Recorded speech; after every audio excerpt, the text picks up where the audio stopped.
کازموس از Karl Sagan. 8واں باب، زمان و مکان میں سفر۔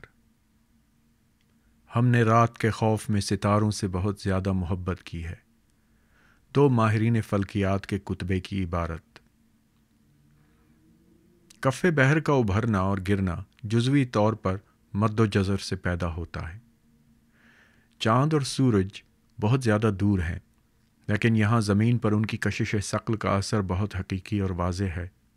ہمہ گیر ریت کے باریک ذرے زمانوں کے دوران رگڑ اور ٹکراؤ، گھساوٹ اور کٹاؤ سے پیدا ہوئے۔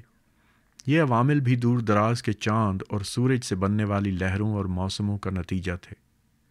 ساحل بھی ہمیں وقت کی یاد دلاتا ہے۔ دنیا بنی نوع انسان سے کہیں زیادہ کہنہ سال ہے۔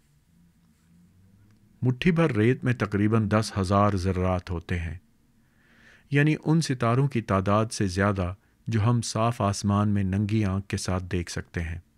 لیکن جو ستارے ہم دیکھ سکتے ہیں وہ موجود ستاروں کی کل تعداد کا انتہائی خفیف حصہ ہیں۔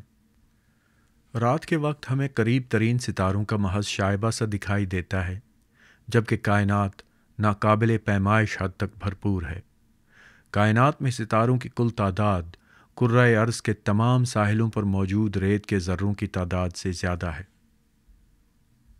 افلاک میں تصویریں متعین کرنے کے لیے قدیم ماہرین فلکیات اور نجومیوں کی کوششوں کے باوجود ستاروں کا کوئی بھی جھرمٹ ستاروں کی منمانی گروہ بندی سے زیادہ کچھ نہیں۔ وہ جھرمٹ پیدائشی طور پر مدھم ستاروں پر مشتمل ہے جو نزدیک ہونے کی وجہ سے ہمیں روشن نظر آتے ہیں، اور روشن ستارے کافی فاصلے پر نہیں۔ یہی وجہ ہے کہ مثلاً اگر ہم سوویت وسط ایشیا سے امریکہ کے وسط مغرب کی طرف جائیں تو کسی مخصوص کوکبی جھرمٹ میں ستاروں کے نمونے یا پیٹرنز تبدیل نہیں ہوتے۔ فلکیاتی اعتبار سے USSR اور US ایک ہی مقام ہے۔ کسی بھی کوکبی جھرمٹ میں موجود سب ستارے اس قدر دور ہیں کہ جب تک ہم زمیں گرفتہ ہیں اتنی دیر تک انہیں سہ جہتی حیت کے طور پر شناخت نہیں کر سکتے۔ ستاروں کے درمیان اوسط فاصلہ چند نوری سال ہے۔ ہمیں یاد ہے کہ 1 نوری سال تقریباً 10 کھرب کلومیٹر کا ہوتا ہے۔ جھرمٹوں کی اشکال میں تبدیلی لانے کے لیے ہمیں ستاروں کے باہمی فاصلے جتنا سفر کرنا پڑے گا۔ ہمیں نوری سالوں سے پرے جانا ہوگا، تب کوئی قریبی ستارے جھرمٹ سے باہر نکلتے اور کچھ دیگر اندر داخل ہوتے ہوئے نظر آئیں گے، اور اس کی وضع ڈرامائی طور پر تبدیل ہو جائے گی۔ فی الحال ہماری ٹیکنالوجی اس قدر بڑے بین السیاراتی سفر کے لیے قطعاً اہلیت نہیں رکھتی، لیکن ہمارے کمپیوٹروں کو تمام قریبی جھرمٹوں کی سہ جہتی حالتیں بتائی جا سکتی ہیں، اور ان سے یہ کہا جا سکتا ہے کہ ہمیں مختصر سیر کے لیے لے جائیں، مثلاً دب اکبر میں شامل روشن ستاروں کے مجموعے کا چکر لگانے کے لیے، اور یوں ہم جھرمٹ میں تبدیلی کا نظارہ کر لیں۔ ہم مخصوص جھرمٹوں میں ستاروں کو عمومی افلاکی نقطوں کو ملانے والی ڈرائنگ کی طرح ملاتے ہیں۔ اگر ہم اپنا تناظر تبدیل کر لیں تو ان کی اشکال میں زبردست بدحیتی دیکھتے ہیں۔ دور دراز ستاروں کے سیاروں پر آباد لوگ، اگر موجود ہیں تو، اپنے آسمان شب میں ان کوکبی جھرمٹوں سے بہت مختلف قسم کے جھرمٹ دیکھتے ہیں جو ہمیں یہاں زمین سے دکھائی دیتے ہیں۔ شاید آئندہ چند صدیوں میں کسی وقت زمین سے روانہ ہونے والا کوئی انتہائی تیز رفتار خلائی جہاز ایسے فاصلوں کو طے کرے گا اور ایسے کوکبی جھرمٹوں کو دیکھے گا جنہیں کوئی بھی انسان ماسوائے اوپر مذکور کمپیوٹر کے کبھی نہیں دیکھ سکا ہے۔ کوکبی جھرمٹوں کی شکلیں نہ صرف مکان میں بلکہ زمان میں بھی بدلتی ہیں۔ اس کے لیے ہمیں اپنا مقام بدلنے کے علاوہ کافی عرصے تک انتظار بھی کرنا پڑتا ہے۔ کبھی کبھار ستارہ ایک گروہ یا جھنڈ کی صورت میں ایک ساتھ حرکت کرتا ہے، جبکہ کچھ اور زمانوں میں کوئی واحد ستارہ بھی اپنے ساتھیوں کے مقابلے میں بہت تیز رفتاری کے ساتھ حرکت کر سکتا ہے۔ انجام کار یہ ستارے ایک جھرمٹ میں سے نکل کر دوسرے میں داخل ہو جاتے ہیں۔ گاہے بگاہے دوہرے نظام کوکب کا کوئی رکن پھٹتا ہے اور خود کو اپنے ساتھیوں کے ساتھ باندھنے والی قوت کشش ثقل کو جھٹک کر سابق مداروی شرح رفتار پر خلا میں کودتا ہوا آسمان میں دوشاخہ بناتا ہے۔ مزید برآں ستارے جنم لیتے، ارتقا پذیر ہوتے اور مرتے ہیں۔ اگر ہم کافی لمبا انتظار کریں تو نئے ستارے ابھرتے اور پرانے ستارے غائب ہوتے نظر آتے ہیں۔ خلا میں بنے ہوئے نمونے آہستہ آہستہ شکل تبدیل کرتے ہیں، حتیٰ کہ بنی نوع انسان کے دور حیات یعنی چند کروڑ سال میں بھی جھرمٹ تبدیل ہوتے رہے ہیں۔ دب اکبر کی موجودہ وضع پر غور کریں۔ ہمارا کمپیوٹر ہمیں زمان کے ساتھ ساتھ مکان میں بھی لے کر جا سکتا ہے۔ دب اکبر کے ستاروں کو حرکت کی اجازت دیتے ہوئے ہم جیسے جیسے ماضی میں جاتے ہیں تو 10 لاکھ سال پہلے اس کی شکل مختلف نظر آتی ہے۔ اس دور میں اس کی شکل بالکل ایک نیزے جیسی ہے۔ اگر ایک ٹائم مشین آپ کو کسی نامعلوم دور کے ماضی بعید میں ٹپکا دے تو آپ اصول کے تحت ستاروں کی وضع سے زمانے کا تعین کر سکتے ہیں۔ اگر دب اکبر کی شکل نیزے جیسی لگ رہی ہو تو یہ ضرور وسط حیاتی دور ہوگا۔ ہم کمپیوٹر کو مستقبل میں جانے کے لیے بھی کہہ سکتے ہیں۔ اسد یا لیو یعنی شیر نام کے برج یا جھرمٹ کو لیجئے۔ یہ راس منڈل 12 کوکبی جھرمٹوں کی جماعت ہے جو افلاک میں سورج کے سالانہ راستے میں لپٹا ہوا نظر آتا ہے۔ لفظ زوڈیاک یعنی راس منڈل کا مادہ بھی زو والا ہے، کیونکہ اس منڈل کے کوکبی جھرمٹوں کو جانوروں کے ساتھ مشابہ خیال کیا گیا۔ مثلا اسد۔ 10 لاکھ برس بعد برج اسد آج کے مقابلے میں شیر کے ساتھ کم مشابہت کا حامل نظر آئے گا۔ شاید ہماری بہت بعد میں آنے والی نسلیں اسے ریڈیائی دوربین کا برج کہیں گی۔ تاہم مجھے شک ہے کہ آج سے 10 لاکھ سال بعد ریڈیائی دوربینیں بھی اس سے زیادہ دقیانوسی ہو چکی ہوں گی جتنا کہ آج ہمارے لیے پتھر کا نیزہ ہے، یعنی پتھر کے دور کا نیزہ ہے۔ راس منڈل سے باہر واقع برج جوزا یا شکاری 4 روشن ستاروں کے حلقے میں اور 3 ستاروں کی وتری لکیر سے 2 حصوں میں تقسیم ہے، جو شکاری کی پیٹی کو ظاہر کرتے ہیں۔ پیٹی کے ساتھ لٹکتے ہوئے 3 مدھم ستارے روایتی فلکیاتی پروجیکٹیو آزمائش کے مطابق جوزا کی تلوار ہیں۔ اس تلوار کا درمیانی ستارہ دراصل ستارہ نہیں بلکہ جوزا صحابیہ نامی بہت بڑا گیسی بادل ہے جس میں ستارے پیدا ہو رہے ہیں۔ جوزا میں موجود متعدد ستارے گرم اور جوان ہیں۔ وہ انفجاری ستارہ نامی زبردست کائناتی دھماکوں میں بنتے اور اپنی زندگیاں ختم کرتے ہیں۔ ان کی پیدائش اور فنا کے درمیانی عرصے کروڑوں سال کے ہیں۔ اگر ہم اپنے کمپیوٹر پر جوزا کو مستقبل بعید میں لے جا کر دیکھیں تو ہمیں ایک حیران کن تاثر نظر آتا ہے۔ اس کے متعدد ستاروں کی پیدائش اور دیدہ زیب اموات رات کو جگنوں کی مانند ٹمٹماتی ہوئی ملتی ہیں۔ خلا میں سورج کے گرد و پیش میں قریب ترین نظام کوکب الفا سینٹوری بھی شامل ہے۔ در حقیقت یہ 13 نظام ہے۔ 2 ستارے ایک دوسرے کے علاوہ تیسرے ستارے پراکسیما سینٹوری کے گرد بھی محو گردش ہیں جو جوڑے کے مدار میں محتاط فاصلے پر ہے۔ اپنے مدار میں خاص مقامات پر پراکسیما سورج کا قریب ترین معلوم ستارہ ہے۔ پراکسیما کا مطلب قریب ترین ہے اور اسی وجہ سے اسے یہ نام دیا گیا۔ آسمان میں زیادہ تر ستارے دوہرے یا کثیر نظام ہائے کواکب کے رکن ہیں۔ ہمارا تنہا سورج ایک طرح سے خلاف قاعدہ ہے۔ مراعۃ المسلسلہ یعنی اینڈرومیڈا جھرمٹ میں روشن ترین ستارہ بیٹا اینڈرومیڈا یا مراعۃ المسلسلہ ثانی 75 نوری سال دور ہے۔ اس کی جو روشنی ہمیں اب دکھائی دیتی ہے وہ زمین تک کے لمبے سفر میں 75 برس تک بین السیاراتی تاریکی کو چیرتی ہوئی آئی ہے۔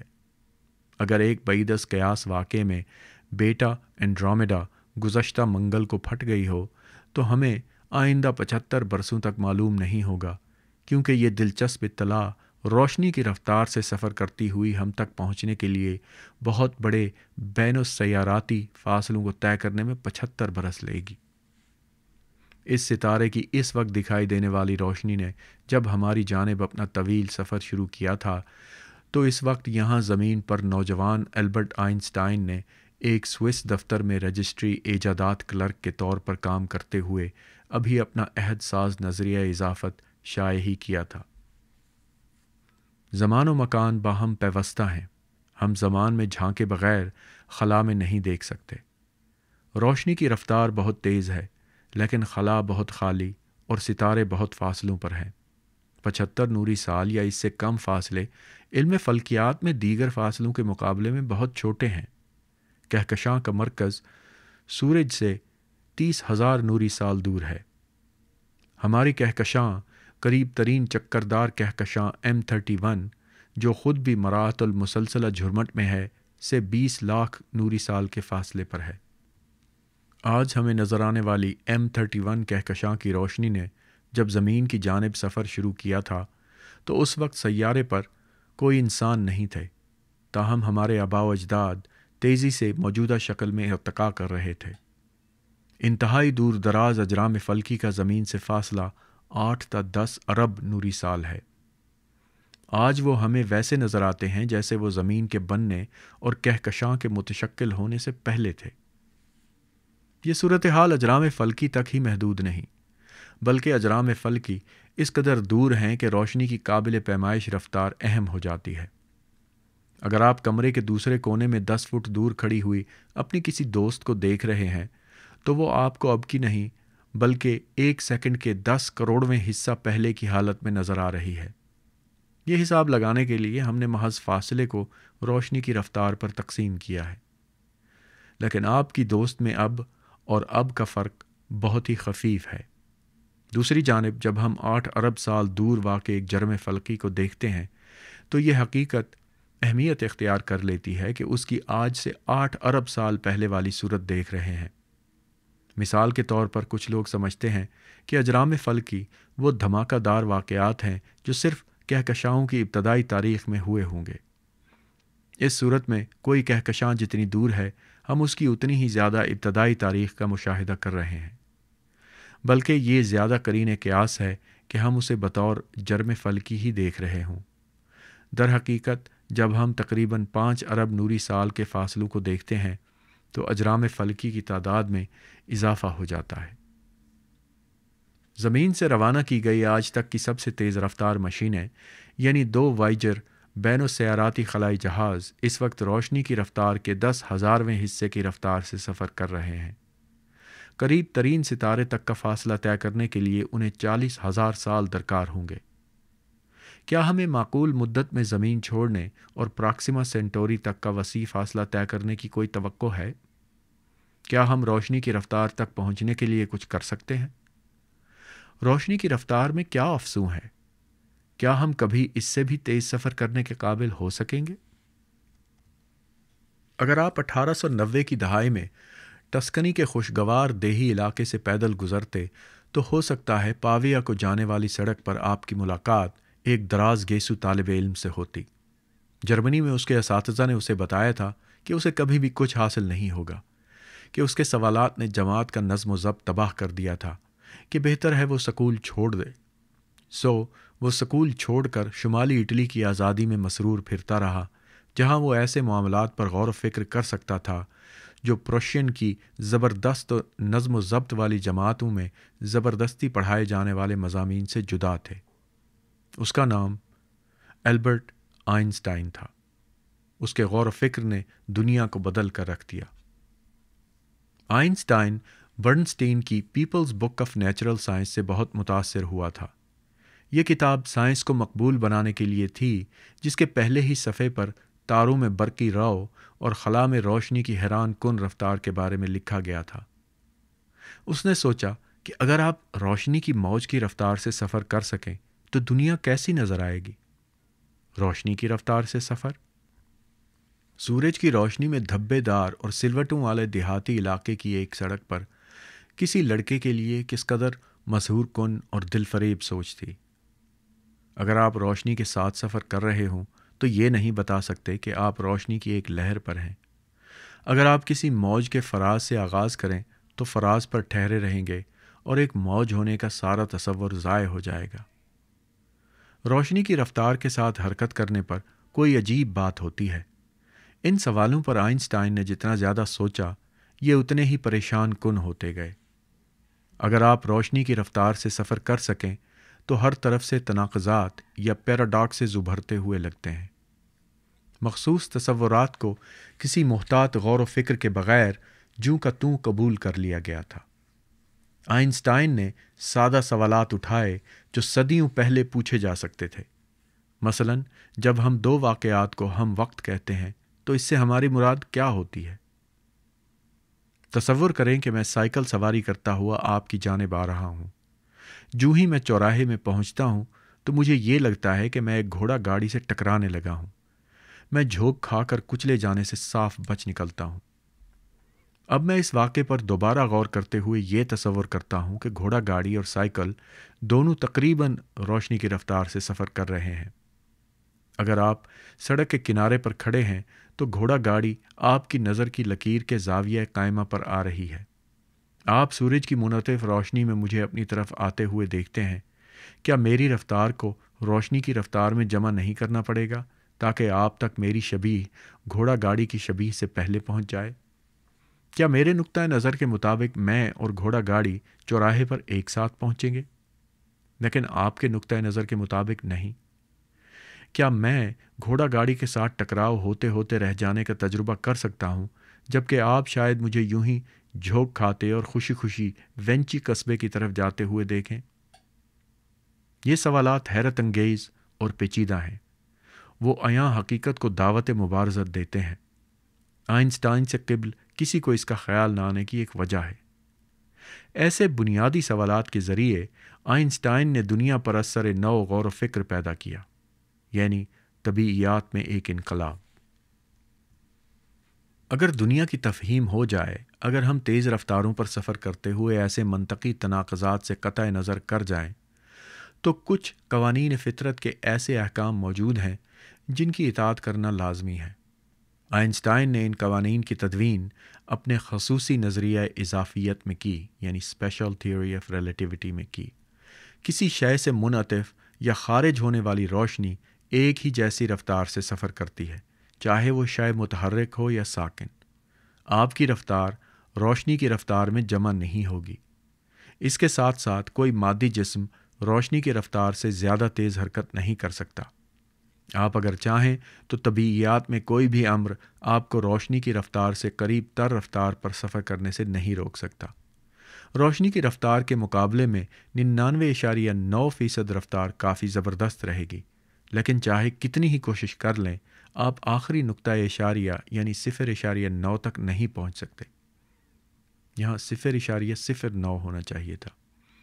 منطقی طور پر دنیا کے لیے لازماً کائناتی حد رفتار موجود ہے۔ بصورت دیگر آپ ایک متحرک پلیٹ فارم پر رفتاروں کو جمع کر کے من چاہی رفتار حاصل کر لیتے۔ حالیہ صدی کے آغاز میں یورپی لوگ عموماً مراعات یافتہ اقدار کے مجموعے میں یقین رکھتے تھے کہ جرمن یا فرانسیسی یا برطانوی ثقافتیں اور سیاسی ادارے باقی دنیا والوں سے بہتر تھے، کہ یورپی ان لوگوں سے اعلیٰ تر تھے جن کی قسمت میں نو آبادی بننا تھا۔ ارسطاخس اور کوپرنیکس کے خیالات کی معاشرتی اور سیاسی اطلاقیت کو مسترد یا نظر انداز کر دیا گیا۔ نوجوان آئنسٹائن نے طبیعیات کے ساتھ ساتھ سیاست میں بھی مراعاتی مجموعہ اقدار کے نظریے کے خلاف بغاوت کی۔ ہر سمت سے افراتفری کے عالم میں آتے ہوئے ستاروں سے بھری ہوئی ایک کائنات میں کوئی مقام حالت سکون میں نہیں تھا، نہ ہی کوئی ایسا اعلیٰ تر قالب تھا جس سے کائنات کا نظارہ کیا جا سکے۔ لفظ اضافیت یا ریلیٹیوٹی کا یہی مفہوم ہے۔ یہ نظریہ اپنے جادوئی بناؤ سنوار کے باوجود بہت سادہ ہے۔ کائنات کا نظارہ کرنے میں ہر مقام کسی بھی دوسرے مقام جتنا اچھا ہے۔ قوانین فطرت اسی بات سے قطع نظر متشابہ ہیں کہ انہیں کون بیان کر رہا ہے۔ اگر یہ بات درست مان لی جائے، اور یہ بات حواس باختہ کر دینے والی ہے کہ کیا کائنات میں ہمارے غیر اہم مقام کے بارے میں کوئی خصوصی بات موجود ہے، تو اس کے بعد ہم اس نتیجے پر پہنچتے ہیں کہ کوئی بھی جسم روشنی سے زیادہ تیز سفر نہیں کر سکتا۔ ہم بیل کو مارنے والے چابک کی شڑاپ اس لیے سنتے ہیں کیونکہ اس کا سرا آواز کی رفتار سے زیادہ تیز حرکت کرتے ہوئے دباؤ سے پیدا ہونے والی ایک موج، ایک چھوٹی سی صوتی گونج پیدا کرتا ہے۔ ویسے تو ہر گونج جو ہوتی ہے وہ صوتی گونج ہوتی ہے، یہاں سونک بوم کی بات ہو رہی ہے، یعنی سپر سونک۔ تو سونک بوم جو ہوتی ہے وہ آواز کی رفتار سے تیز جب کوئی چیز چلتی ہے تو اسے سونک بوم کہا جاتا ہے، اور چابک کی جو آواز آتی ہے وہ سونک بوم کی وجہ سے آتی ہے۔ یہاں پہ یہ ترجمہ غلط کیا گیا ہے۔ آگے چلتے ہیں۔ بجلی کی کڑک کا ماخذ بھی یہی ہے۔ کبھی یہ سوچا گیا تھا کہ ہوائی جہاز آواز کی رفتار سے تیز سفر کر سکتا ہے۔ آج بالا صوتی یعنی سپر سونک پروازیں روزمرہ کی بات ہیں، لیکن روشنی کی حد آواز کی حد سے مختلف ہے۔ یہ اس طرح کا محض ایک انجینئرنگ مسئلہ نہیں ہے جسے سپر سونک ہوائی جہاز نے حل کر دیا تھا۔ یہ بھی کشش ثقل کی طرح فطرت کا ایک اساسی قانون ہے، اور آواز کے معاملے میں چابک یا بجلی کی کڑک کی طرح کا ہمارے تجربے میں کوئی ایسا مظہر موجود نہیں ہے جو خلا میں روشنی سے تیز سفر کے امکان پر دلالت کرتا ہو۔ اس کے برعکس کھوج کا میدان انتہائی وسیع ہے۔ مثلاً نیوکلیئر عمل انگیز اور ایٹمی گھڑی کے ساتھ جو خصوصی اضافیت کے ساتھ بالکل درست مقداری مطابقت رکھتا ہے۔ ہم زماں ہونے کے مسائل آواز کے معاملے میں اسی طرح لاگو نہیں ہوتے جیسے روشنی کے معاملے میں ہوتے ہیں، کیونکہ آواز کسی مادی وسیلے بالعموم ہوا کے ذریعے ہی آگے بڑھتی ہے۔ جب آپ کا کوئی دوست آپ سے باتیں کر رہا ہو تو آپ تک پہنچنے والی صوتی موج ہوا میں مالیکیولز کی حرکت ہے، تاہم روشنی خلا میں بھی سفر کرتی ہے۔ ہوا میں مالیکیولز کی حرکت پر پابندیاں ہیں جو خلا پر لاگو نہیں ہوتی۔ سورج سے آنے والی روشنی درمیان کی خالی خلا کو پار کر کے ہم تک پہنچتی ہے، لیکن چاہے ہم کتنا ہی غور سے سنیں، ہمیں شمسی داغوں کے چٹخنے یا شمسی لرزش کی کڑک سنائی نہیں دیتی۔ نظریہ اضافیت سے پہلے کے ایام میں کبھی یہ سوچا گیا تھا، روشنی ساری خلا میں چھائے ہوئے کسی خصوصی واسطے سے آگے بڑھتی تھی۔ اسے نور آفریں اثیر یا لومینیفرس ایتھر کہا گیا، لیکن مشہور و معروف مائیکلسن مورلے تجربے نے دکھایا کہ ایسا کوئی اثیر موجود نہیں۔ اثیر یعنی ایتھر۔ کبھی کبھی ہم روشنی کی رفتار سے تیز سفر کر سکنے والی چیزوں کے بارے میں سنتے ہیں۔ سوچ کی رفتار کہلانے والی شے گاہے بگاہے پیش کی جاتی ہے۔ یہ خیال انتہائی احمقانہ ہے۔ ہمارے دماغوں میں اسبانیوں یعنی نیورونز کے توسط سے حرکت کرنے والی لہر کی رفتار ایک گدھا گاڑی کی رفتار جتنی ہے۔ وہ انسان بڑے چالاک تھے جنہوں نے نظریہ اضافیت کو ٹھکانے لگانے کے لیے یہ ظاہر کیا کہ ہم اچھا سوچتے ہیں، لیکن میں نہیں سمجھتا کہ ہم تیز سوچنے کی ڈینگ مار سکتے ہیں۔ تاہم جدید کمپیوٹروں میں برقی لہریں تقریباً روشنی کی رفتار سے حرکت کرتی ہیں۔ آئنسٹائن نے 20 سے 30 سال کی عمر کے دوران خصوصی نظریہ اضافیت کو حتمی شکل دے دی تھی۔ اس کو جانچنے کے لیے اس کی حمایت میں ہر تجربہ کر کے دکھایا گیا۔ شاید کل کلاں کو کوئی شخص اس کی مطابقت میں ایک نظریہ ایجاد کر لے گا کہ ہم وقتی جیسے معاملات میں تناقضات کے گرد چکر لگانے والے ہمیں معلوم کوئی بھی شے رخنمائی کرنے والے مجموعے سے گریز کرتے ہوئے بھی روشنی سے تیز سفر کرنے کی اجازت دیتی ہے۔ واہ کیا ترجمہ ہے! لیکن مجھے اس پر کافی شک ہے۔ روشنی سے زیادہ رفتار سے سفر کے خلاف آئنسٹائن کا امتناع فہم عامہ سے متصادم ہو سکتا ہے، لیکن اس مسئلے میں ہم اپنی فہم عامہ پر بھروسہ کیوں کریں؟ 10 کلومیٹر فی گھنٹہ کی رفتار کے لیے ہمارا تجربہ قوانین فطرت کی 3 لاکھ کلومیٹر فی سیکنڈ کی رفتار کو روکتا کیوں ہے؟ بنی نوع انسان انجام کار جو کچھ کر سکتے ہیں، نظریہ اضافیت اس کی حدود متعین کرتا ہے، لیکن کائنات کے لیے یہ ضروری نہیں ہے کہ وہ انسانی خواہشات کی عین مطابقت میں ہو۔ خصوصی نظریہ اضافیت ستاروں تک رسائی کی ایک راہ یعنی روشنی سے تیز رفتار خلائی جہاز کو بعید از ادراک بناتا ہے۔ جی کو ترساتے ہوئے یہ ایک اور نہایت غیر متوقع طریقہ کار سمجھا جاتا ہے۔ آئیے جارج گیماف کی تقلید میں ہم ایک ایسی جگہ کا تصور کریں جہاں پر روشنی کی رفتار پوری 3 لاکھ کلومیٹر فی سیکنڈ نہیں بلکہ کافی معتدل، مثلاً 40 کلومیٹر فی گھنٹہ اور سختی سے نفاذ شدہ ہے۔ قوانین فطرت توڑنے کی کوئی تعزیر موجود نہیں کیونکہ جرائم بھی موجود نہیں ہیں۔ فطرت خود نظم ہے اور چیزوں کو یوں ترتیب دیتی ہے کہ اس کی امتناعات کو عبور کرنا ممکن نہیں۔ فرض کریں آپ ایک موٹر سائیکل پر سوار ہو کر روشنی کی رفتار کے نزدیک پہنچ رہے ہیں۔ نظریہ اضافیت فرض کریں سے شروع ہونے والے جملوں سے بھرپور ہے۔ آئنسٹائن نے اسے فکری مشق یا تھاٹ ایکسپیریمنٹ کہا، فکری مشق یا تھاٹ ایکسپیریمنٹ کہا۔ یہاں پر اس کا ترجمہ فکری تجربہ ہونا چاہیے تھا۔ آگے چلتے ہیں۔ جیسے ہی آپ کی رفتار بڑھتی ہے، آپ قریب سے گزرتی ہوئی چیزوں کے کونوں کے ارد گرد دیکھنا شروع کرتے ہیں۔ جب آپ پیہم آگے بڑھ رہے ہیں تو جو چیزیں آپ کے پیچھے ہیں وہ آپ کے سامنے والے دائرہ نگاہ میں ظاہر ہوتی ہیں۔ دنیا عجیب سی نظر آتی ہے۔ انجام کار ہر شے چھوٹی سی کھڑکی میں سمٹ آتی ہے جو آپ سے ذرا آگے ہی رکی رہتی ہے۔ کسی غیر متحرک ناظر کے نقطۂ نظر سے آپ سے منعطف ہونے والی روشنی روانگی کے وقت سرخ اور واپسی پر نیلی ہے۔ اگر آپ تقریباً روشنی کی رفتار سے ہی ناظر کی جانب سفر کریں تو ایک خوفناک تیز رنگ تابندگی میں ملفوف ہو جائیں گے۔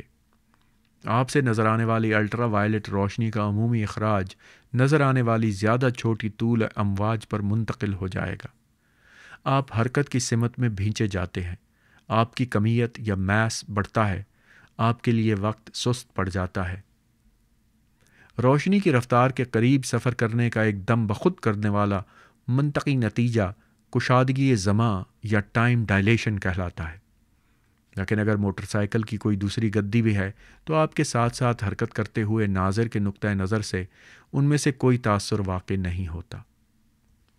خصوصی نظریہ اضافیت کی یہ مخصوص اور ابتدا میں پیچیدہ پیش گوئیاں اس مفہوم کی گہرائی میں بالکل درست ہیں کہ سائنس میں ہر چیز درست ہوتی ہے۔ ان کا انحصار آپ کی اضافی حرکت پر ہے، لیکن وہ بصری سراب نہیں بلکہ حقیقت ہے۔ سادہ ترین علم ریاضی کی مدد سے ان کا مظاہرہ کیا جا سکتا ہے۔ بنیادی طور پر فرسٹ ایئر الجبرا کی مدد سے ہی ایسا کرنا ممکن ہے، لہٰذا یہ پڑھے لکھے شخص کے لیے قابل فہم ہونی چاہیے۔ یہ متعدد تجربوں کے ساتھ مطابقت بھی رکھتی ہیں۔ انتہائی درست وقت دینے والی گھڑیاں ہوائی جہاز میں ان گھڑیوں کے مقابلے میں آہستہ ہو جاتی ہیں جو متحرک نہیں۔ جوہری ایکسیلریٹرز کو اس طرح سے بنایا گیا ہے کہ ان میں بڑھتی ہوئی رفتار کے ساتھ کمیت میں اضافہ کے پیش نظر گنجائش موجود ہو۔ اگر انہیں اس طریقے سے نہ بنایا گیا ہوتا تو ایکسیلریٹڈ ذرات آلے کی دیواروں کو توڑ پھوڑ دیتے اور تجرباتی جوہری طبیعیات میں ہمارے پاس کچھ کرنے کو بہت کم ہوتا۔ کوئی بھی رفتار وقت پر تقسیم کیا گیا ایک فاصلہ ہے۔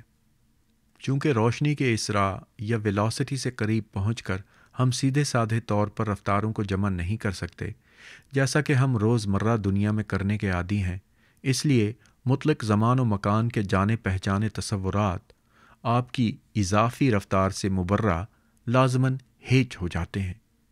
اسی وجہ سے آپ سمٹتے ہیں یعنی کمپریس ہوتے ہیں۔ کشادگی زمان کا یہی سبب ہے۔ تقریباً روشنی کی رفتار سے سفر کرتے ہوئے آپ کی عمر بمشکل ہی بڑھتی ہے، لیکن پیچھے گھر میں آپ کے رشتہ داروں اور دوستوں کی عمریں حسب معمول شرح سے ہی بڑھتی رہیں گی۔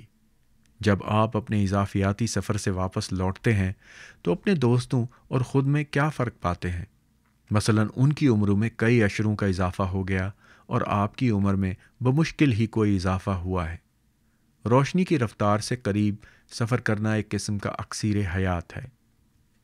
روشنی کی رفتار کے قریب جانے پر وقت سست پڑ جانے کی وجہ سے خصوصی اضافیت ہمیں ستاروں تک جانے کے ذرائع مہیا کرتی ہے، لیکن عملی انجینئرنگ کے حوالے سے کیا روشنی کی رفتار سے قریب سفر کرنا ممکن ہے؟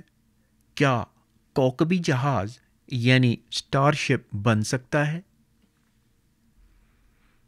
ٹسکانی صرف نوجوان البرٹ آئنسٹائن کی کچھ سوچوں کی ہی بھٹی نہیں تھا۔ ٹسکنی صرف نوجوان البرٹ آئنسٹائن کی کچھ سوچوں کی ہی بھٹی نہیں تھا، بلکہ یہ 400 سال قبل کے ایک عظیم جوہر قابل یعنی لیونارڈو ڈاونچی کا گھر بھی تھا۔ وہ ٹسکن پہاڑیوں پہ چڑھ کر انتہائی بلندی سے زمین کا نظارہ کرنے سے بہت خوش ہوا کرتا تھا کہ جیسے وہ ایک پرندے کی مانند تیر رہا ہو۔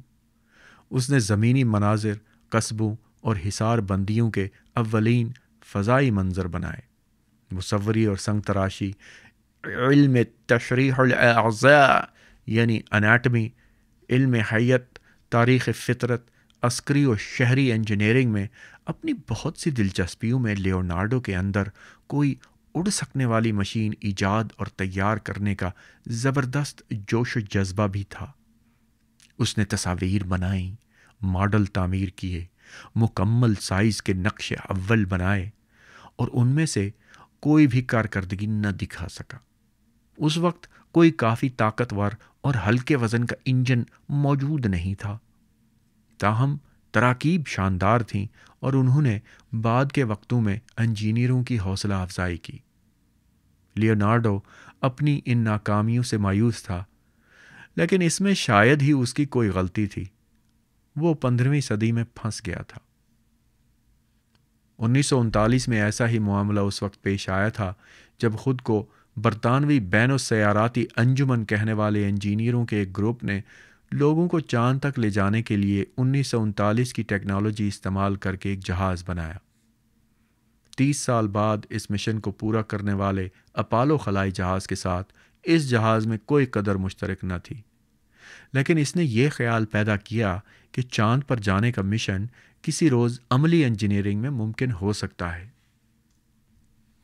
آج ہمارے پاس لوگوں کو ستاروں تک لے جانے کے لیے جہازوں کے ابتدائی نمونے موجود ہیں۔ ان میں سے کسی بھی خلائی جہاز کے بارے میں یہ تصور موجود نہیں کہ وہ زمین سے براہ راست روانہ ہوگا۔ اس کی بجائے انہیں زمین کے مدار میں تعمیر کر کے طویل بین السیاراتی مسافتوں پر بھیجا گیا ہے۔ ان میں سے ایک جہاز کو اورائن کوکبی جھرمٹ کی نسبت سے جوزا منصوبہ یا پروجیکٹ اورائن کہتے ہیں۔ یہ نام اس بات کی یاد دہانی کراتا ہے کہ اس کی اصلی منزل ستارے تھے۔ اورائن کو ایک استمراری پلیٹ یا انرشل پلیٹ کے خلاف ہائیڈروجن بموں یعنی جوہری ہتھیاروں کے دھماکوں کو استعمال میں لانے کے انداز سے بنایا گیا تھا۔ ہر دھماکہ ایک قسم کی پھٹ پھٹ مہیا کرتا ہے، جیسے خلا میں کوئی بہت بڑی جوہری موٹر بوٹ جا رہی ہو۔ انجینئرنگ کے نقطۂ نظر سے اورائن مکمل طور پر قابل عمل لگتا ہے۔ اپنی ساخت کے باعث اس سے تابکاری مادوں کی بہت بڑی مقدار پیدا ہوتی، لیکن اس مشن کا پروگرام صرف بین السیاراتی یا بین النجوم خلا کے لیے ہے۔ خلا میں جوہری ہتھیار بھیجنے پر پابندی عائد کرنے کے لیے بین الاقوامی معاہدے پر دستخط کرنے تک یونائٹڈ اسٹیٹس میں اورائن منصوبے پر سنجیدگی سے غور و خوض ہو رہا تھا۔ مجھے اس بات پر بہت رنج ہے۔ جہاں تک میری سوچ کا تعلق ہے تو اورائن خلائی جہاز جوہری ہتھیاروں کا بہترین استعمال ہے۔ پروجیکٹ ڈیڈالس برطانوی بین السیاراتی انجمن کا بنایا ہوا حالیہ ڈیزائن ہے۔ اس میں جوہری گداخت یعنی فیوژن کا تصور موجود ہے۔ یہ موجودہ انشقاقی یا فشن پاور پلانٹس کی نسبت زیادہ محفوظ ہونے کے ساتھ ساتھ زیادہ اہلیت بھی رکھتا ہے۔ ابھی تک ہمارے پاس فیوژن ری ایکٹر نہیں، لیکن آئندہ چند اشروں میں ان کی کافی توقع ہے۔ ابھی بھی نہیں ہے سیگن صاحب، سن 2021 آ گیا ہے۔ اورائن اور ڈیڈالس شاید روشنی کی رفتار سے 10% پر سفر کر سکیں گے۔ 4.3 نوری سال دور الفا سینٹوری تک جانے میں انسانی دور حیات سے کم عرصہ یعنی 43 سال لگیں گے۔ ایسے خلائی جہاز روشنی کی رفتار سے اتنا قریب سفر نہیں کر سکتے تھے کہ خصوصی اضافیانہ کشادگی زماں اہم ہو جائے۔ اپنی ٹیکنالوجی کی ترقی پر پر امید غور و خوض کے ساتھ بھی یہ امکان نظر نہیں آتا کہ اورائن، ڈیڈالس یا ان جیسا کوئی اور جہاز 21ویں صدی کے وسط سے پہلے بنا لیا جائے گا۔ تاہم اگر ہم چاہیں تو اورائن کو ابھی اسی وقت بنا سکتے ہیں۔ قریب ترین ستاروں سے پرے کے سفروں کے لیے کچھ اور کیا جانا چاہیے۔ شاید اورائن اور ڈیڈالس کو کثیر نسلی جہازوں کے طور پر استعمال کیا جا سکے گا۔ اس طرح کسی اور ستارے کے ایک سیارے پر پہنچنے والے افراد ان کی دور دراز اولادیں ہوں گی جو کچھ صدیاں پہلے روانہ ہوئے تھے۔ یا شاید انسانوں کو لمبے عرصے تک سلانے کے لیے کوئی محفوظ ذریعہ ڈھونڈ لیا جائے گا تاکہ خلائی مسافروں کو منجمد کیا اور پھر صدیوں بعد دوبارہ جگایا جا سکے۔ یہ غیر اضافیانہ کوکبی جہاز بہت زیادہ مہنگے ہوں گے اور ان کی تیاری، ترکیب اور استعمال تقریباً روشنی کی رفتار سے سفر کرنے والے کوکبی جہازوں کے مقابلے میں آسان ہوگی۔ دوسرے نظام کواکب بنی نوع انسان کی پہنچ میں ہیں، لیکن صرف زبردست جد و جہد کے بعد ہی ایسا ممکن ہے۔ روشنی کی رفتار سے قریب اسراء یعنی ویلاسٹی والے جہازوں کے ساتھ انتہائی تیز بین السیاراتی خلائی پرواز 100 سال نہیں بلکہ 1000 یا 10,000 سال کا ہدف ہے، لیکن اصولی طور پر یہ ممکن ہے۔ اور ڈبلیو بوسارڈ نے ایک قسم کے بین السیاراتی 2 شاخی جیٹ انجن یعنی ریم جیٹ کی تجویز پیش کی ہے، جو ستاروں کے درمیان بکھرا ہوا مادہ، زیادہ تر ہائیڈروجن ایٹمز، اکٹھے کر کے اسے ایک فیوژن انجن میں مسرع یعنی ایکسیلریٹ کرنے کے بعد واپس خارج کر دیتا ہے۔ اوپر 4 دفعہ اسراء کو ویلاسٹی لکھا ہوا ہے اور اب ایکسیلریٹ لکھا ہوا ہے۔ آگے چلتے ہیں۔ ہائیڈروجن ایندھن اور تعاملی مادے دونوں کے طور پر استعمال ہوتی ہے، لیکن گہری خلا میں فی 10 مکعب سینٹی میٹر یا انگور کے دانے جتنی جگہ میں ہائیڈروجن کا تقریباً 1 ایٹم ہے۔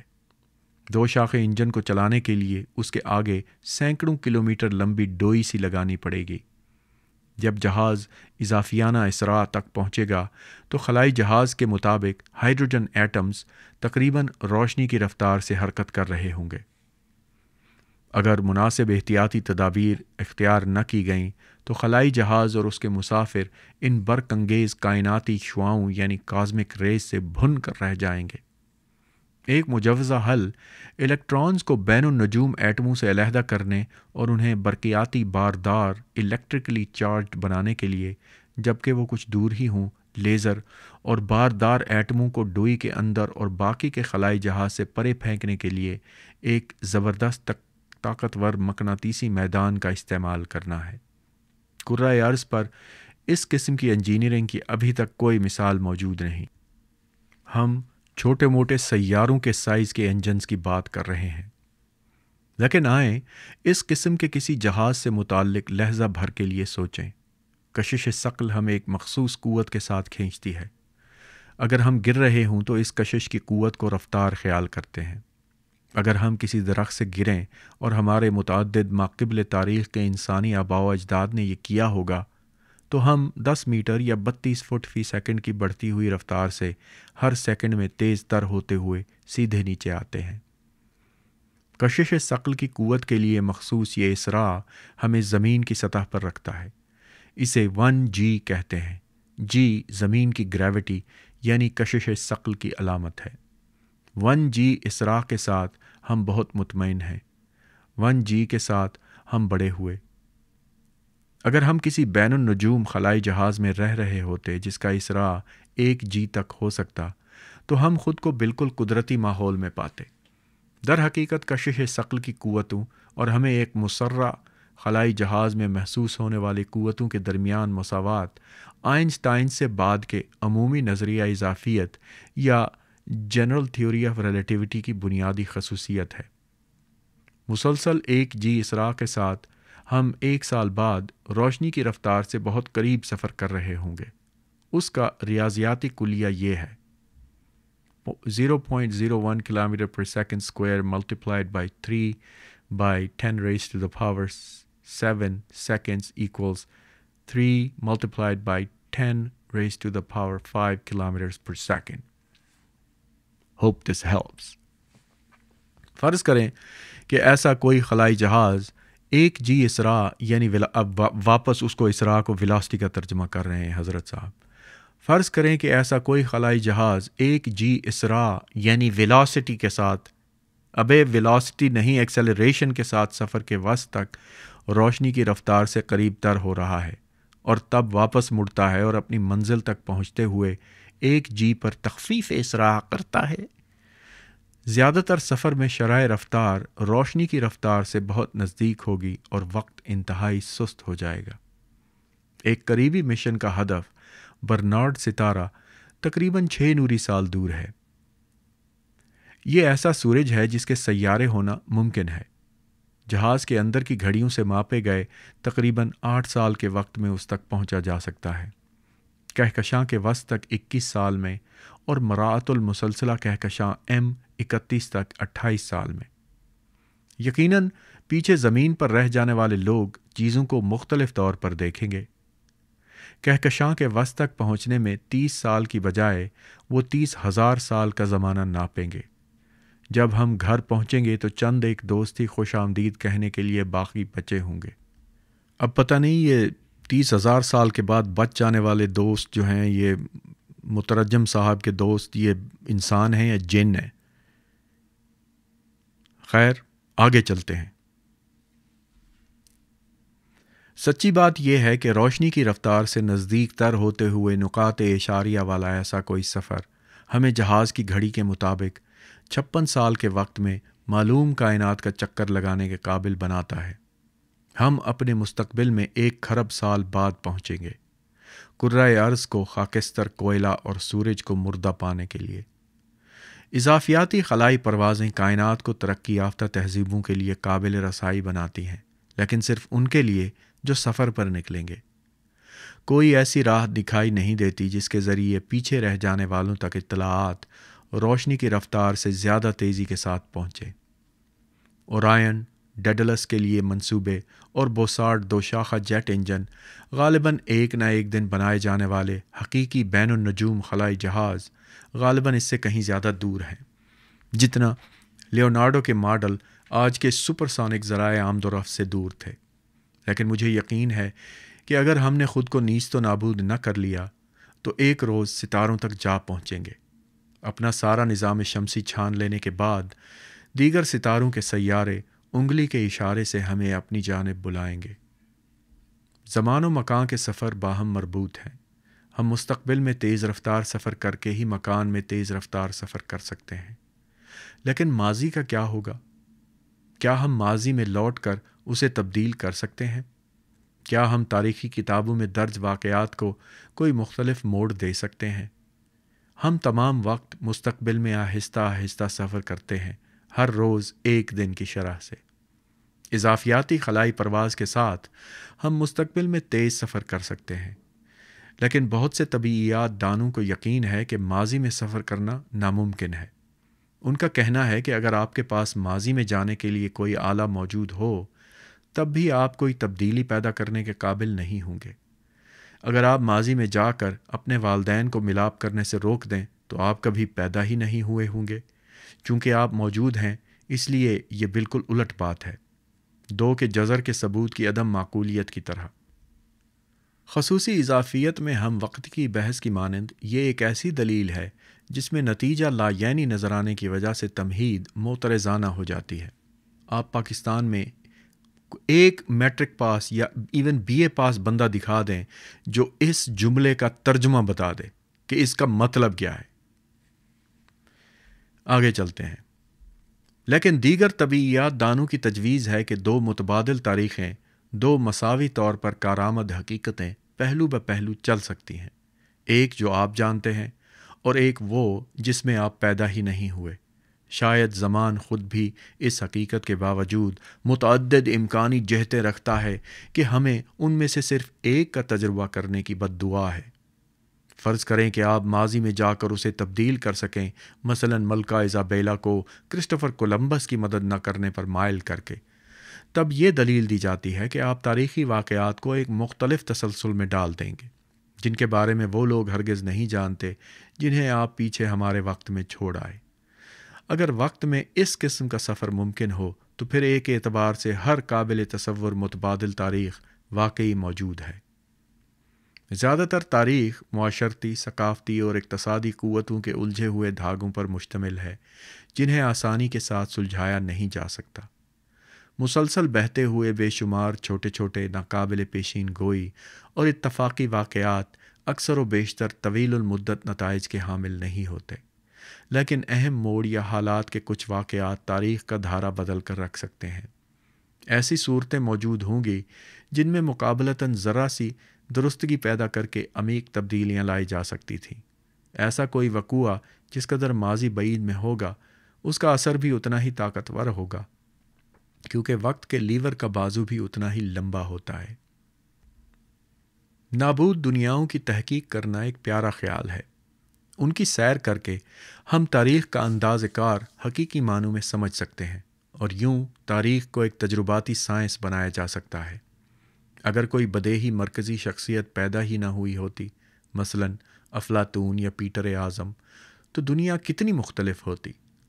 اگر قدیم آیونیائی یونان کی سائنسی روایت زندہ رہتی اور پھلتی پھولتی تو کیا ہوتا؟ اس کے مختلف ہونے کے لیے بہت سی معاشرتی قوتوں کی ضرورت ہوتی، اس دور کے اس اعتقاد سمیت کہ غلام رکھنا فطری اور درست ہے۔ لیکن 2500 سال قبل مشرقی بحیرہ روم میں طلوع ہونے والی یہ روشنی اگر ٹمٹما کر بجھ نہ جاتی تو کیا ہوتا؟ اگر صنعتی انقلاب سے 2000 سال قبل سائنس اور تجرباتی طریقہ کار اور دستکاری و مکینیکل فنون کی عظمت پر زبردست زور دیا گیا ہوتا تو کیا ہوتا؟ اگر فکر کے اس نئے انداز کی قوت کو زیادہ عمومی سطح پر سراہا گیا تو کیا ہوتا؟ کبھی کبھی میں سوچتا ہوں کہ اگر ایسا ہی ہو جاتا تو ہماری 10 یا 20 صدیاں بچ جاتیں۔ تب لیونارڈو ڈا ونچی والی حصہ داری 1000 سال پہلے اور آئنسٹائن کی 500 سال قبل ہوئی ہوتی۔ کسی ایسے بدلے ہوئے کرۂ ارض پر یقیناً لیونارڈو اور آئنسٹائن کا کبھی جنم ہی نہ ہوا ہوتا۔ بہت ساری چیزیں مختلف طور سے ہوتی۔ ہر قطرہ منی میں کروڑوں سپرم سیلز ہوتے ہیں، جن میں سے صرف ایک کسی انڈے کو زرخیز بنا کر بنی نوع انسان کی اگلی نسل کا رکن پیدا کرتا ہے۔ لیکن اس بات کا انحصار نہایت خفیف اور غیر اہم عاملوں، داخلی و خارجی دونوں پر ہے کہ کون سا سپرم ایک انڈے کو زرخیز بنانے میں کامیاب ہو پاتا ہے۔ اگر 2500 سال قبل کوئی چھوٹی سی چیز مختلف انداز میں ہو جاتی تو ہم میں سے کوئی بھی آج یہاں موجود نہ ہوتا، ہماری جگہ پر اربوں دوسرے آباد ہوتے۔ اگر آئیونیا کے جذبے کی فتح ہو جاتی تو میں سمجھتا ہوں کہ ہم یقیناً مختلف ستاروں تک پہنچ گئے ہوتے۔ الفا سینٹوری اور برنارڈ ستارے سیریس اور ٹاؤ سیٹی کے لیے ہمارے اولین مساحتی خلائی جہاز واپس آئے کافی عرصہ ہو چکا ہوتا۔ بین النجوم آمد و رفت کے بڑے بڑے بیڑے کرۂ ارض کے مدار میں زیر تعمیر ہوتے۔ بحر خلا میں حل چلانے کے لیے انسان کے بغیر چلنے والے مساحتی جہاز، مہاجرین کے لیے دخانی جہاز، قوی الجثہ تجارتی جہاز۔ ان تمام جہازوں پر علامتیں اور تحریریں ہوتی۔ غور سے دیکھنے پر شاید یونانی زبان نکلتی، اور شاید اولین کوکبی خلائی جہازوں میں سے ایک پر بنا ہوا نشان 12 سطحی ہوتا اور اس پر یہ عبارت ہوتی: کرۂ ارض کا تھیوڈورس خلائی جہاز۔ ہماری دنیا کے زمانی تسلسل میں چیزیں کچھ سست رو واقع ہوئی ہیں۔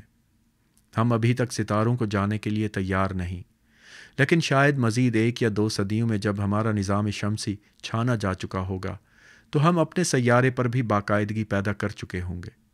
ستاروں کی طرف جانے کے لیے ہمارے پاس عزم، ذرائع اور تکنیکی علم موجود ہوگا۔ ہم نے انتہائی دور سے دوسرے سیاراتی نظاموں کے تنوع کا مطالعہ کر لیا ہوگا، کچھ کافی حد تک اپنے نظام جیسے اور کچھ بالکل مختلف۔ ہمیں یہ معلوم ہوگا کہ کون سے ستارے پر جانا ہے۔ تب ہماری مشینیں اور ہماری اولادیں نوری سالوں کو کام میں لائیں گی، تھیلیس اور ارسطاخس، لیونارڈو اور آئنسٹائن کی اولادیں۔ ابھی تک ہمیں یہ معلوم نہیں کہ کتنے سیاراتی نظام موجود ہیں، لیکن ان کی تعداد کثیر لگتی ہے۔ اپنے قریب ترین گرد و نواح میں ایک بھی نہیں، لیکن ایک اعتبار سے 4 ہیں۔ مشتری، زحل، یورینس میں سے ہر ایک کا کوکبی نظام ہے جو چاندوں کے متقابل سائزوں اور باہمی فاصلوں میں سورج کے گرد چکر لگانے والے ستاروں سے قریبی مشابہت رکھتا ہے۔ کمیت میں نہایت بے جوڑ دوہرے ستاروں کے اعداد و شمار سے اخذ کردہ نتائج اس بات پر قائل کرتے ہیں کہ سورج جیسے تقریباً تمام اکہرے ستاروں کے ہمراہ سیارے ہوں گے۔ یہ بات سچ ہے، اب تو ہزاروں کی تعداد میں سولر سسٹمز ڈسکور ہو چکے ہیں۔ فی الحال ہم دوسرے ستاروں کے سیاروں کو براہ راست نہیں دیکھ سکتے۔ وہ اپنے مقامی سورجوں کی ضوءفشانی میں گھرے ہوئے روشنی کے چھوٹے چھوٹے نقطے ہیں، لیکن ہم ایک زیر غور ستارے پر کسی ان دیکھے سیارے کی قوت کشش ثقل کا سراغ لگانے کے قابل ہو رہے ہیں۔ آپ ایسے ستاروں کو زیادہ دور والے کوکبی جھرمٹوں کے پس منظر میں کئی اشروں تک مناسب حرکت کے ساتھ سفر کرتا ہوا فرض کریں اور مثلاً مشتری جتنے بہت بڑے سیارے کے ساتھ تصور کریں جس کا مداروی میدان اتفاق سے ہمارے خط نگاہ کے زاویہ قائمہ کی سیدھ میں آ گیا ہو۔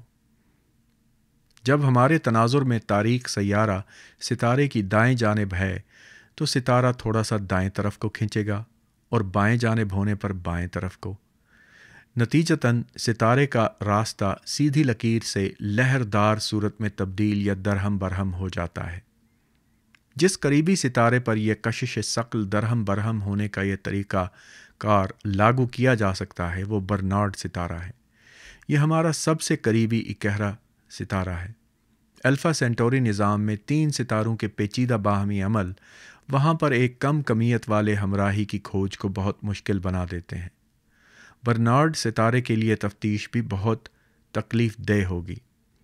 فوٹوگرافک پلیٹوں پر اس کے مقام کی خردبینی جنبش کئی اشروں میں دوربین سے تلاش کی جا سکے گی۔ برنارڈ ستارے کے گرد موجود 2 ستارے کے لیے 2 ایسی جستجوؤں کا مظاہرہ کیا جا چکا ہے اور یہ دونوں کچھ حوالوں سے کامیاب رہیں۔ یہ کھوجیں ایک مدار میں حرکت کرتے ہوئے مشتری جتنی کمیت کے 2 یا 3 سیاروں کی موجودگی پر دلالت کرتی ہیں، جو مشتری یا زحل کی سورج سے قربت کے مقابلے میں اپنے ستارے کے زیادہ قریب ہیں۔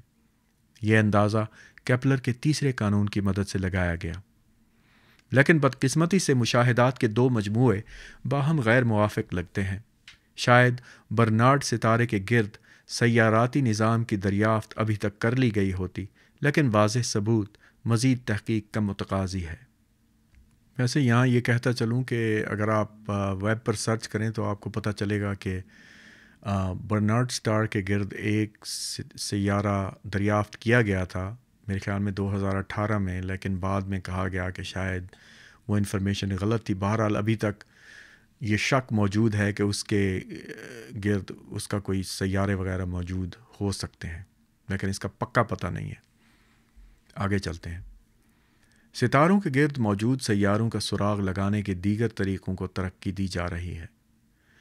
ان میں ایک یہ طریقہ بھی شامل ہے کہ جس میں ستارے سے آنے والی مبہم روشنی مصنوعی طور پر چھپائی جاتی ہے، خلائی دوربین کے سامنے ایک ڈسک کے ساتھ یا چاند کے تاریک گوشے کو ایسی ڈسک کے طور پر استعمال کر کے، اور قریبی ستارے کی تابانی میں چھپی نہ رہ جانے والی سیارے سے منعطف شدہ روشنی ابھرتی ہے۔ یہ بار بار منعکس کو منعطف کہتا رہتا ہے، پوری کتاب میں یہی کرتا رہا ہے۔ آئندہ چند اشروں میں ہمارے پاس اس کے قطعی جواب موجود ہوں گے کہ 100 قریب ترین ستاروں میں سے کن کے پاس 2 بڑے ہمراہ سیارے ہیں۔ حالیہ برسوں میں الٹرا وائلٹ مشاہدات نے کچھ قریبی ستاروں کے گرد گیس اور گرد کے چپٹی شکل والے ما قبل سیاراتی جیسے بادلوں کی ایک تعداد کا انکشاف کیا ہے۔ ما قبل سیاراتی یعنی پروٹو پلانیٹری۔ دریں اثنا کچھ طیش آور نظریاتی تحقیقات یہ سمجھاتی ہیں کہ سیاراتی نظام کہکشاں میں عام ہے۔ کمپیوٹر کی کچھ کھوجوں اشتعال انگیز نے What does this mean؟ Computer کی کچھ کھوجوں اشتعال انگیز نے گیس اور گرد کی ایسی چپٹی اور کثیف ہوتی ہوئی ڈسک کا مطالعہ کیا ہے جس کے بارے میں خیال ہے کہ وہ ستاروں اور سیاروں کی شکل اختیار کر لیتی ہے۔ مادے کے چھوٹے چھوٹے ڈھیر ڈسک میں ابتدائی عمل تکثیف باقاعدگی کے ساتھ بادل کے اندر داخل ہوتے ہیں۔ یہ ڈھیر اپنی حرکت کے ساتھ ذرات گرد کی نمو میں اضافہ کرتے ہیں۔ سائز میں کافی بڑے ہو جانے پر وہ کشش ثقل کے ساتھ گیس، مرکزی طور پر ہائیڈروجن کو بھی بادل کے اندر کھینچتے ہیں۔ جب 2 ڈھیر متصادم ہو جائیں تو کمپیوٹر پروگرام انہیں وہیں جما دیتا ہے۔ یہ ساری گیس اور گرد اس طریقے سے استعمال ہو جانے تک یہ عمل جاری رہتا ہے۔ نتائج کا انحصار ابتدائی حالات خصوصاً بادل کے مرکز سے دوری کے حوالے سے گیس اور گرد کی کثافت کی تقسیم پر ہے۔ ستارے سے نزدیک کی زمینیں اور مشتری کی بیرونی طرف قابل شناخت طور پر ہمارے نظام کی طرح پیدا ہوئے ہیں۔ دیگر حاملات کے تحت کوئی بھی سیارہ موجود نہیں، محض سیارچوں کا بے ڈھنگا پن ہے، یا ہو سکتا ہے کہ ستارے کے نزدیک مشتریائی سیارے موجود ہوں، یا کوئی مشتریائی سیارہ گیس اور گرد کی نمو میں اس قدر اضافہ کر دے کہ وہ دوہرے نظام کوکب کے ماخذ والا ایک ستارہ بن جائے۔ اگرچہ اس پر یقین کرنا قبل از وقت ہوگا، لیکن یہ لگتا ہے کہ سیاراتی نظاموں کا دلفریب تنوع ساری کہکشاں میں ملے گا اور بہت کثرت کے ساتھ۔ ہم سوچتے ہیں کہ تمام ستارے بالضرور گیس اور گرد کے ایسے بادلوں میں سے آئے۔ کہکشاں میں غالباً 1 کھرب سیاراتی نظام ہماری جستجو کے منتظر ہوں گے۔ ان میں سے کوئی بھی دنیا زمین سے مشابہ نہیں ہوگی، چند ایک مہمان نواز لیکن زیادہ تر جارحانہ ہوں گی، متعدد تڑپا دینے کی حد تک خوبصورت ہیں۔ کچھ دنیاؤں میں دن کے وقت بہت سے سورج اور رات کے وقت بہت سے چاند ایک افق سے دوسرے افق تک چھائے ہوئے ذرات کے بڑے بڑے حلقے ہوں گے۔ کچھ چاند اس قدر قریب ہوں گے کہ ان کا سیارہ آدھے آسمان پر محیط ہوتے ہوئے افلاک میں چھایا ہوگا، اور کچھ دنیائیں ایک وسیع گیسی غبار جیسی نظر آئیں گی۔ ایسے عام ستاروں کی باقیات جو کبھی تھے لیکن اب نہیں رہے۔ دور دراز اور پراسرار کوکبی جھرمٹوں سے بھرپور ان تمام آسمانوں میں ایک مدھم پیلا ستارہ موجود ہوگا، شاید ننگی آنکھ سے ہی قابل نظارہ، شاید صرف دوربین سے ہی نظر آنے والا۔ یہ وسیع و عریض ملکی وے کہکشاں کے اس چھوٹے سے خطے میں کھوج کرنے والی بین النجوم گاڑیوں کے بیڑے کا آبائی ستارہ ہے۔ جیسا کہ ہم نے دیکھا ہے، زمان و مکان کے موضوعات باہم مربوط ہیں۔ لوگوں کی طرح دنیائیں اور ستارے پیدا ہوتے، زندگی گزارتے اور مر جاتے ہیں۔ انسانوں کا دور حیات اشروں میں ماپا جاتا ہے، اور سورج کا دور حیات 1 کروڑ گنا طویل ہے۔ ستاروں کے ساتھ موازنے میں ہم مئی مکھیوں یعنی مے فلائز کی طرح بے ثبات اور عارضی مخلوقات ہیں، جنہوں نے اپنی پوری زندگیاں واحد یوم کے عرصے میں گزار دیں۔ ایک مئی مکھی کے نقطہ نظر سے بے حس، بیزار کن اور تقریباً مکمل طور پر بے حرکت انسان بمشکل ہی کوئی ایسا اشارہ پیش کرتے ہیں جس سے وہ کچھ کرتے ہوئے معلوم ہو۔ ایک ستارے کے نقطہ نظر سے دیکھا جائے تو بنی نوع انسان سلیکیٹ اور فولاد سے بنے ہوئے حیرت انگیز حد تک ٹھنڈے، بے قاعدہ طور پر ٹھوس اور پراسرار انداز میں الگ تھلگ کرے کی سطح پر نزاکت کے ساتھ ٹمٹماتی ہوئی اور یوں مختصر سی زندگیوں میں ایک چھوٹی سی جھلملاہٹ ہے۔ خلا کی تمام دیگر دنیاؤں میں واقعات رونما ہو رہے ہیں جو ان دنیاؤں کے مستقبل متعین کریں گے، اور ہمارے چھوٹے سے سیارے پر تاریخ میں یہ لمحہ 2500 سال قبل صوفیوں کے ساتھ آیونیائی سائنسدانوں کی مسابقت جتنا ہی اہم تاریخی موڑ ہے۔ اس وقت ہم دنیا کے ساتھ جو بھی عمل کریں گے وہ صدیوں تک جاری رہے گا، اور نہایت قوی طور پر ہماری اولادوں کی قسمت اور ستاروں کے درمیان ان کے مقدر اگر ہوا تو کا تعین بھی کرے گا۔ 8واں باب ختم ہوا۔ حواشی، پلائسٹوسینی دور، ان 2 ادوار میں سے قدیم تر دور جس میں عصر چہارم شامل تھے۔ اس عصر کی خصوصیات تلچھٹی اور برفانی باقیات ہیں جن میں قدیم زمانے کی انواع بھی شامل ہیں۔ مترجم۔ نمبر 2، سپر نووا، ایسا ستارہ جس کے پھٹنے سے ہمارے سورج کی روشنی سے 10 کروڑ گنا زیادہ روشنی پیدا ہوتی ہے۔ اس کو عظیم نوتارہ بھی کہتے ہیں، انگریزی نام سپر نووا ہے۔ سینٹور، قدیم یونانی اساطیر میں نرگھڑ یعنی ایک تصوراتی مخلوق تھی جس کا اوپری دھڑ انسان کا اور باقی جسم گھوڑے کا ہے۔ یہ جنوبی کرے میں ایک مجمع کواکب کا نام ہے، عربی نام رجل القنطروس ہے۔ نیوکلیئر فیوژن یا جوہری گداخت اس عمل کا نام ہے جس میں 2 ہلکے ایٹم تھوڑی بہت بندشی توانائی خارج کرتے ہوئے مل کر ایک بھاری ایٹم بنتے ہیں، یعنی جب 2 ہائیڈروجن کے ایٹم مل کر ہیلیم بنتے ہیں، یا 2 ہیلیم کے مل کے کاربن یا آکسیجن سمتھنگ لائک دیٹ۔